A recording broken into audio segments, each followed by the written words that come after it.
Hola mga Lods! Welcome back kay Carino na galing Mexico. Nandito na siya ulit sa Madrid. Viva Mexico!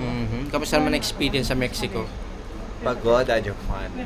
Pero enjoy. Yes. Wow, sarap. VIP, lagi buffet.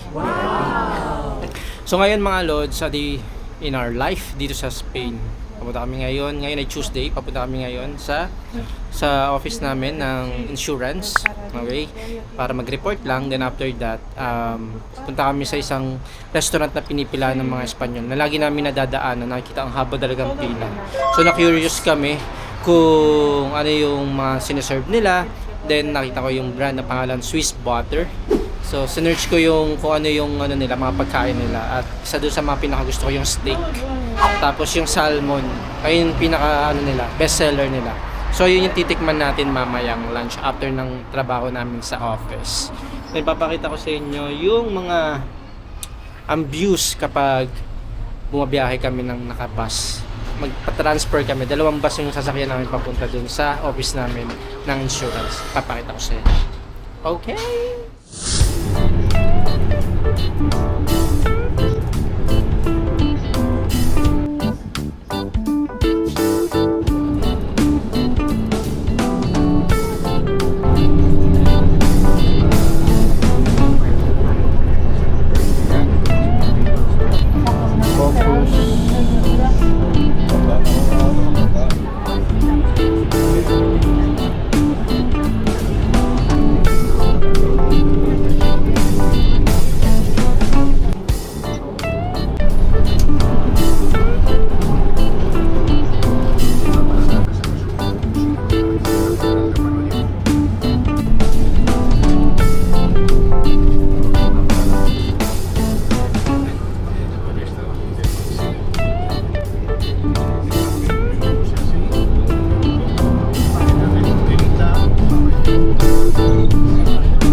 Ngayon, hindi na kami nag-i-scooter dahil malayo na.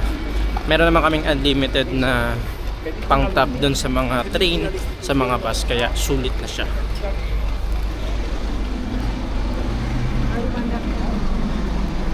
Patro kami.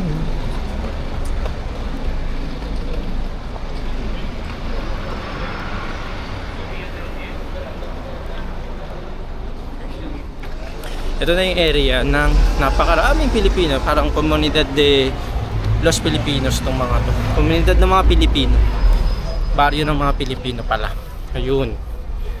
Dito, pag dumating ka dito, marami kang mga kasalubong na Pilipino. Kaya hindi ka rin maka-homesick dahil ang dami talaga.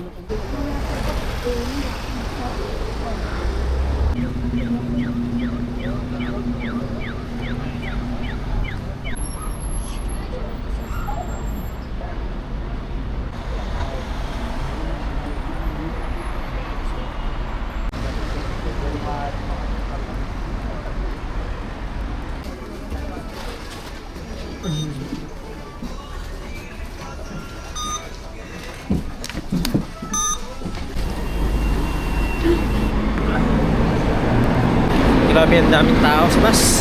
Yun itong oras. Anong oras na ba? Mga bandang alas 12. Alauna. Lalo kapag oras ng pasukan, mga bandang alas 9 mas marami. Ngayon malapit na tayo sa office namin ng insurance company.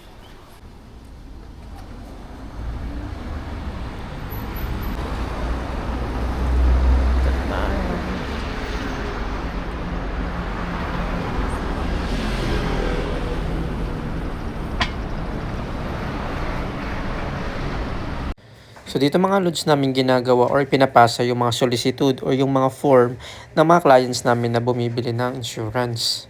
And dito rin kami mga nagme-meeting kapag pinapatawag kami. So yan mga lods, tapos na yung aming duty dito. Kasama si ang aming manager. Hola! Uwi na kami. Then, lunch muna kami. So ngayon, papunta na kami doon sa restaurant na sinasabi ko, yung Swiss Butter. Tikman natin kung masarap Jet lag daw. is real. Jet lag pa siya. Sa mga gusto rin ma-experience itong restaurant na to, kapag nandito kayo sa Cuatro Caminos, sakay kayo ng 45. Then, search nyo na lang yung pinaka-location ng Swiss Butter. Then, dadaanan mismo ng ng bus ng 45.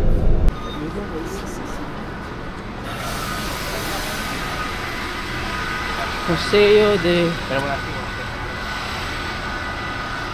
Maraming pila dito lalo ng paggabi. So nagtanong kami kung pwede magpa-reserba. Wala daw silang reserba pero pwede mag-walk-in.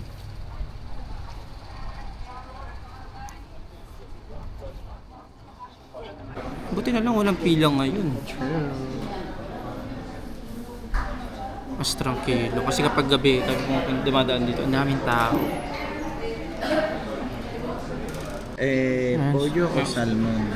Scan nyo yung QR code para makita nyo yung menu.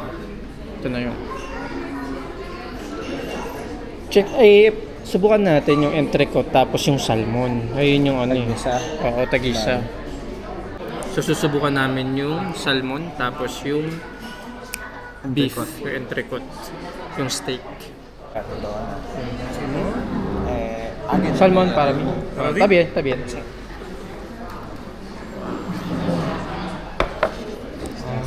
Gracias. So ito yung entrecote. Entrecote ba in-order mo? Meron na kasamang salad, tapos fries, and then pan or yung tinapay. Ganun din yung sa salmon. Ito yung sauce na yung pinakamasarap nila. Meron ganyan. Ito yung spicy. So nagkapalit tayo. Sa'yo ito dapat. Sige. Pareho lang.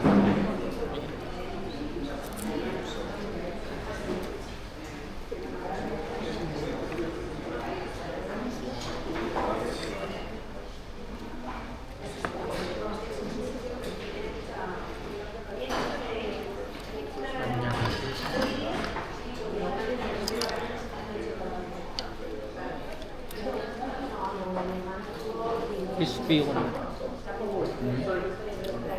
Yung fries. Ito yung sauce at pinaka.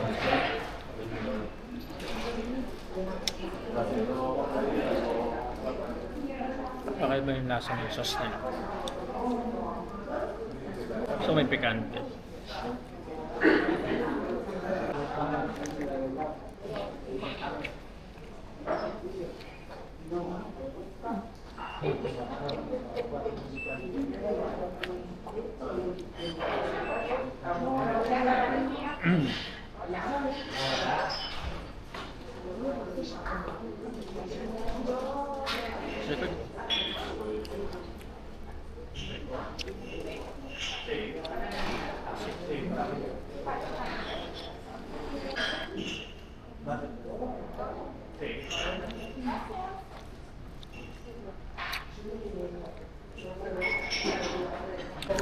¿Qué tal?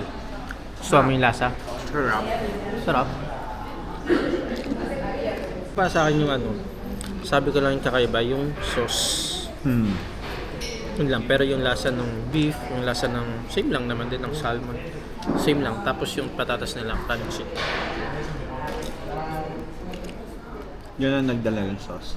See. For experience, then, try nyo, tikman nyo.